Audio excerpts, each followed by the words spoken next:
Hello and welcome to this edition of FYI Weekly, your official source for City of Greensboro news and information. Greensboro residents still have time to take the city's GSO Peace on Purpose pledge. The Office of Community Safety's Violence Prevention Team is trying to collect at least 10,000 signed pledge cards by September 23rd. The key objective of Peace on Purpose is to challenge residents to intentionally pursue reducing violent crime. Complete and submit a pledge card, which is available online. When you submit the online form, a thank you message will include a link to your completed pledge. The online pledge has social media links to share directly on your social media platforms, showing others you took the pledge.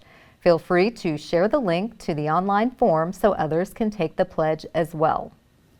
Now that school is back in session, the City of Greensboro is accepting new and unwrapped school supplies. You can also donate cash to the Guilford Education Alliance Teacher Supply Warehouse. Guilford County school teachers visit the warehouse to shop for items at no cost up to 4 times a year. This will be accepted as payment for parking tickets issued today through October 2nd. Donations must be made within 30 days of the infraction. Please note, handicap parking violations are not included in this program. All supplies must be dropped off at the Greensboro parking office located in the main lobby of the Melvin Municipal Office Building, located at 300 West Washington Street. Monetary donations may be made directly to the warehouse by going on the group's website. Be prepared to show a receipt to verify the donation or the value of the school supplies, which must be equal to or greater than the fine. This is the 4th year the City of Greensboro has partnered with GEA to support local teachers. Suggested donations include 2-pocket folders, antibacterial wipes, construction paper, crayons, and dry erase markers, just to name a few. Previous campaigns raised more than $7,500 in school supply donations. In the first 6 months of 2023, the City of Greensboro rezoned 573 acres more than it did during all of 2022. 42% of the land rezoned from January to June is intended for industrial use. These figures are from the Planning Department's mid-year Growth and Development Report. This is mapped out in an infographic called Growing Greensboro 2023 Mid-Year. In the first 6 months of 2023, the number of acres annexed and rezoned in Greensboro nearly equals the number from 2021. Nearly 2,500 housing units are planned on nearly 900 acres annexed or rezoned from January to June of this year. Sue Schwartz, director of the Planning Department, said Greensboro is continuing its strong growth, and so far we don't see evidence of that growth cooling. Between both annexations and rezonings, there are nearly 2,200 potential multifamily housing units for intended use and 297 potential single-family units. For more information and to access additional trends reports and annual updates, visit the city's website. Cone Health has partnered with the city to share a series of brief and informative videos designed to inspire you to make better choices when it comes to healthy living. Following these tips is an easy way to help each of us improve our quality of life.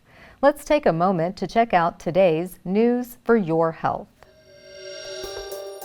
It is estimated that 30 to 40% of children do not get enough sleep. Does your child get enough rest? So sleep is so important to health, whether you're 8 or 80 years old. It's a time for your body to restore and rebuild and for your brain to process all of the new information it's learned throughout the day. But it's even more important for children and teenagers because it has such a direct impact on their physical and mental development. According to the National Sleep Foundation, children between the ages of 1 to 2 need 11 to 14 hours of sleep throughout a 24-hour period. Ages 3 to 5 need 11 to 13 hours of sleep throughout a 24-hour period. School-aged children between 6 and 13 need 9 to 11 hours of sleep at night. And teenagers between 14 and 17 years need 8 to 10 hours of sleep at night. But teenagers, when they hit puberty, it does affect their sleep-wake cycle, so it does make it harder for them to fall asleep in an earlier hour. So signs that your child may not be getting enough sleep, if they have hyperactivity, trouble focusing in school, a very difficult time waking them up in the mornings, or falling asleep at school. So what can we as parents do to ensure that our child gets a good night's rest? First, you need to make sleep a priority in your house. Educate your children on why sleep is important and why they need so much sleep, and be a good role model as a parent and let them see that sleep is a priority to you. Next, you need to be consistent. And be consistent bedtime and wake-up times, regardless whether it's a weekday, a weekend, or a school break. It's okay to occasionally let your child stay up later than normal or sleep in later than normal, but don't make this a habit, because this will make it harder for them to get back into the routine, and it may lead to sleep problems. They also need a consistent bedtime routine. For younger children, this could be taking a warm bath, reading them a book, having a few minutes of snuggle time. For older children and teenagers, it can be a hot shower, reading themselves a book, or listening to calming music. You do want to limit screen time and keep all electronic devices out of the bedroom. Electronic devices such as TVs, cell phones, laptops, tablets, all of these can seriously impact your child's ability to fall asleep and stay asleep. The lights and glow from these devices actually stimulate their brain. It can cause frequent awakenings throughout the night. Next, you need to limit their caffeine. Sodas, coffee drinks, energy drinks, all of these will stimulate the child and make it very hard for them to fall asleep. And you also need to be aware of chocolate, because it also has caffeine in it. Next, you need to get your child exercising. Anything to keep them active during the day will help them sleep better at night. And keep your child's bedroom comfortable. A cool temperature is the ideal sleeping environment. You might want to consider room darkening shades if there's outside light that interferes with their sleep. And a white noise machine can always be good to help drown out outside noise. When children get the recommended hours of sleep, it helps them focus better, whether it's a toddler learning how to walk or a teenager learning how to drive. Studies show that when children get the hours of sleep that they need, they're less likely to make unhealthy choices, they're less likely to have behavior problems, and teenagers are less likely to have car accidents. If you're still concerned about your child's sleep patterns, please consult your child's pediatrician or family physician. They may want to order a sleep study for your child at our sleep disorder center. Most sleep disorders can be easily diagnosed and treated. Thank you for joining me today. I hope you found these tips helpful. For more information, go to conehealth.com/sleep. I'm Ginger Van Ness. The city is hosting a program for girls interested in science and engineering careers, and companies who offer micro-mobility can request to contract with the city. We'll have those stories and more news coming up after the break. Stay with us.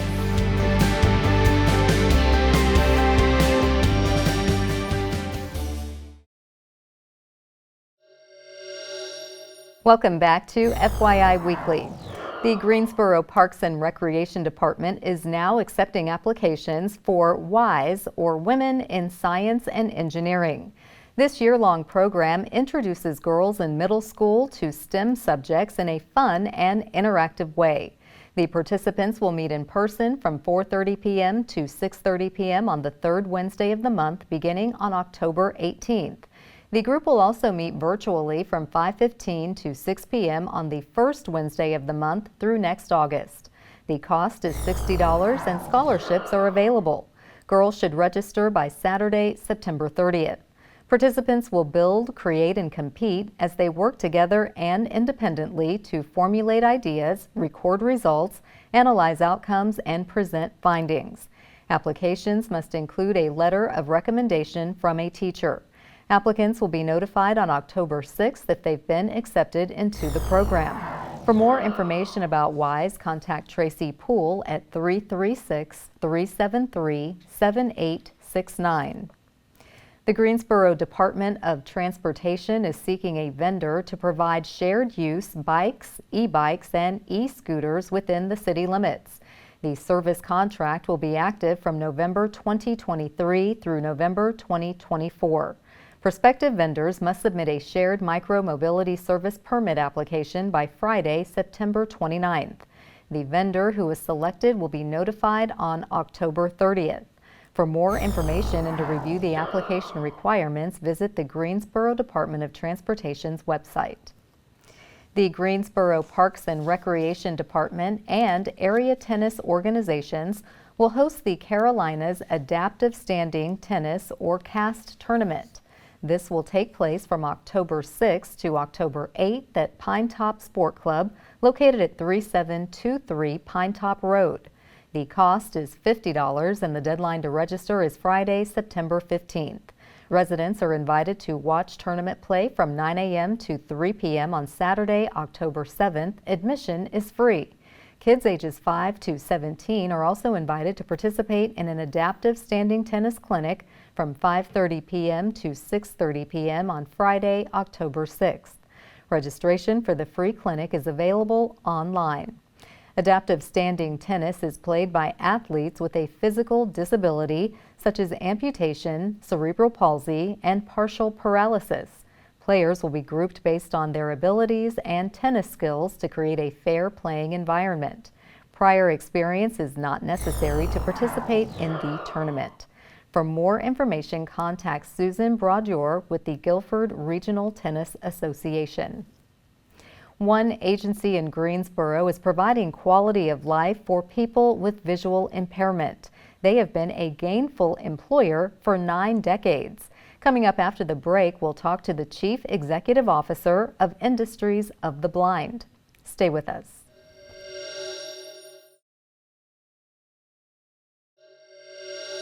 Welcome back to FYI Weekly.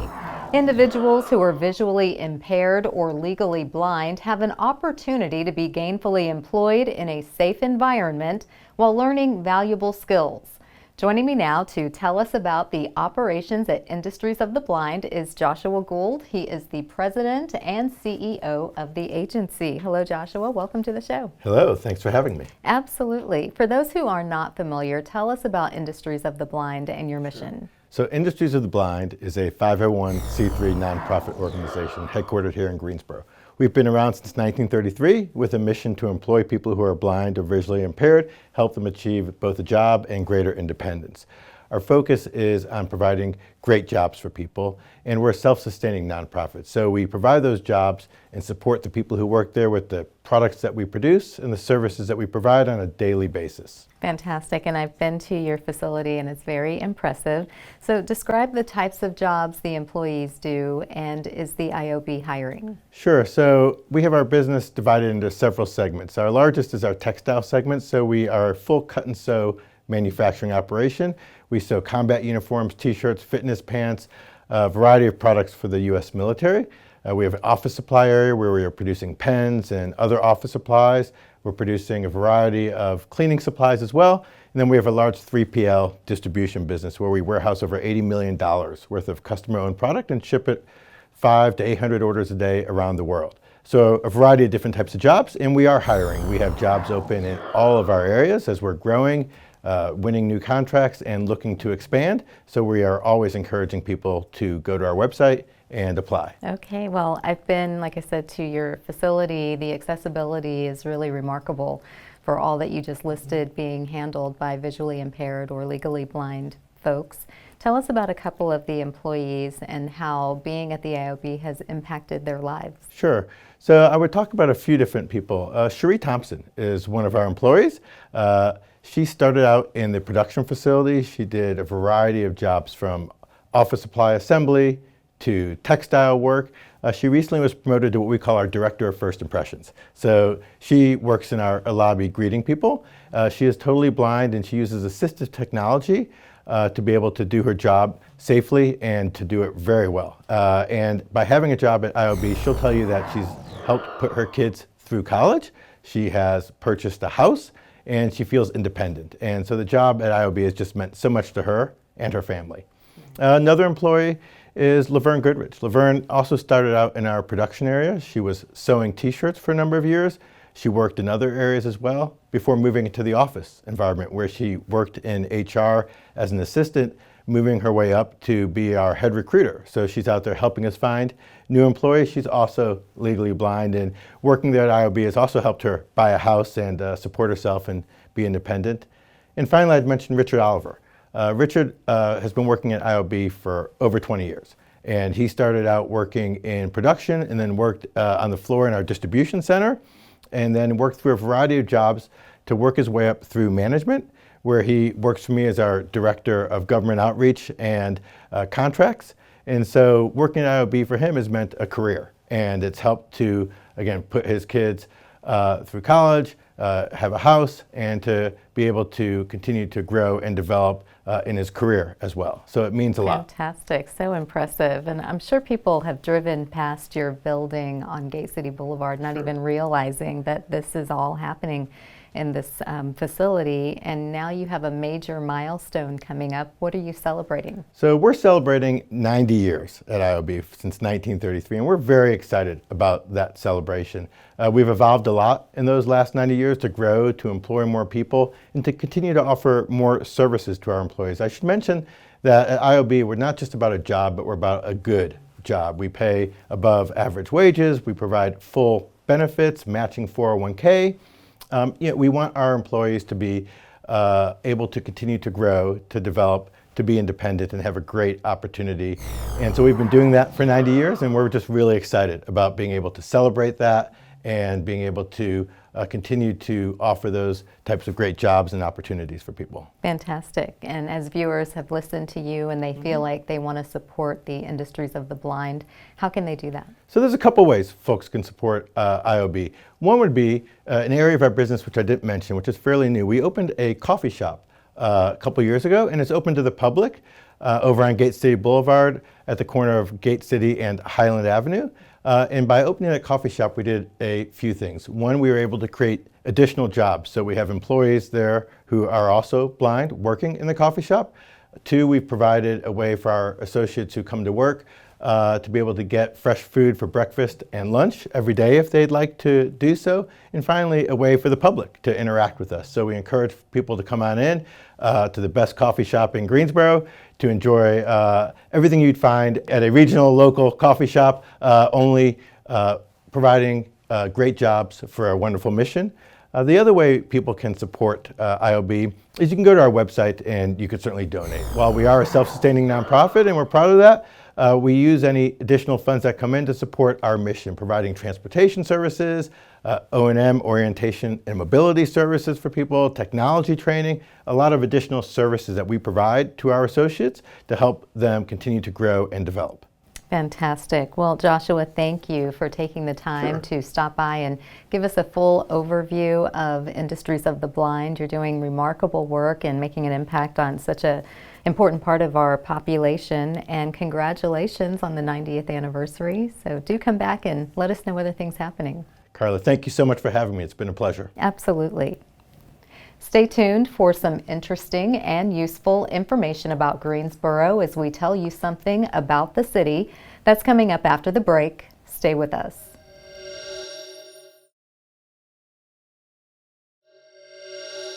Welcome back to FYI Weekly. One way to stay informed about decisions that impact you and our city is by attending or tuning in to City Council meetings at 5:30 p.m. on the first and third Tuesday of the month. The fourth Tuesday is reserved for a meeting as needed. The City Council has resumed meeting in the Katie Dorset Council Chamber on Level 2 of the Melvin Municipal Office Building located at 300 West Washington Street. The public is allowed in person, but only in a limited capacity. Those who choose not to be in the building can participate virtually. The Greensboro City Council meetings are broadcast right here on GTN. The meetings are also streamed live on the city's website and on Roku. To review the council meeting schedule and agendas, please visit the city's website. Here's an opportunity to learn a little something about the city. The City of Greensboro is partnering with local businesses for the Lights Out program. The purpose is to help protect migrating birds as well as conserve energy. The T. Gilbert Pearson Audubon Society brings awareness each spring and again in the fall from September 10th to November 30th. This voluntary initiative asks the management of tall buildings and large facilities in Greensboro to turn off or block as many exterior and interior building lights as possible from 11 p.m. to 6 a.m., which is considered peak migration times. The program is also expected to reduce local light pollution. According to the National Audubon Society, collisions with glass windows cause as many as 1 billion birds to die in the U.S. each year. Greensboro previously implemented switching off non-critical lights at night in city government buildings, helping to implement the GSO 2040 Comprehensive Plan goals for sustainability and energy conservation. For more information about the program, visit the T. Gilbert Pearson Audubon Society website.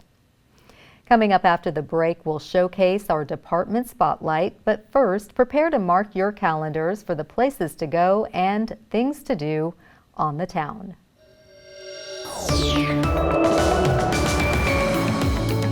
I'm Dave, and here are some of the special events happening this weekend on the town. The public is welcome to the Guilford Native American Association's 46th Annual Powwow, September 15th through the 17th at Greensboro Country Park.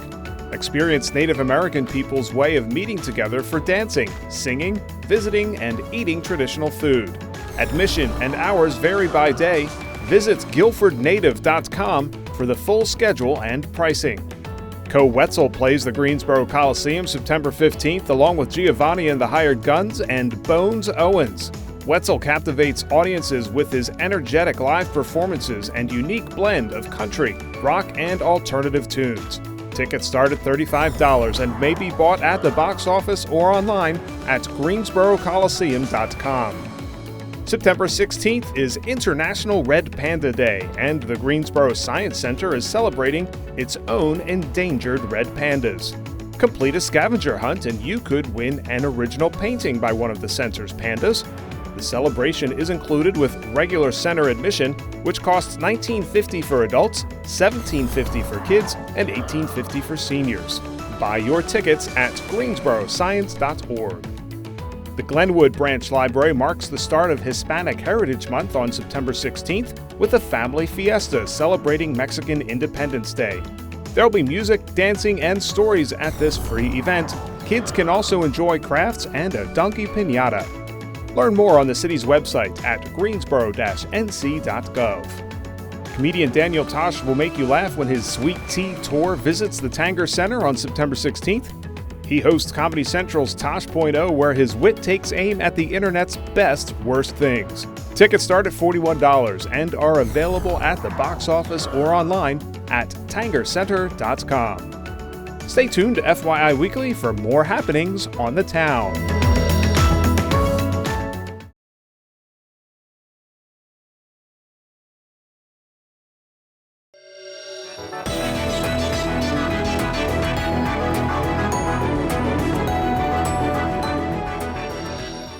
Welcome back. The City of Greensboro has more than 20 departments and several divisions committed to serving you, our residents and visitors. Let's go behind the scenes in our department spotlight. The 2022-23 annual report for the Housing and Neighborhood Development Department is available on the city's website. The annual report summarizes programs initiated to address Greensboro's need for affordable and supportive housing. Featured stories include expanded homebuyer assistance programs to now reach more people, including public service workers. Efforts to help keep homes safe and in good repair by launching a free tool lending program for homeowners, renters, and community groups located within city limits. And innovative resources for people experiencing homelessness, such as new emergency housing options. To access the annual report, visit the Housing and Neighborhood Development Department section of the city's website. Straight ahead on the other side of the break is this week's Way to Go GSO shout out. Stay with us.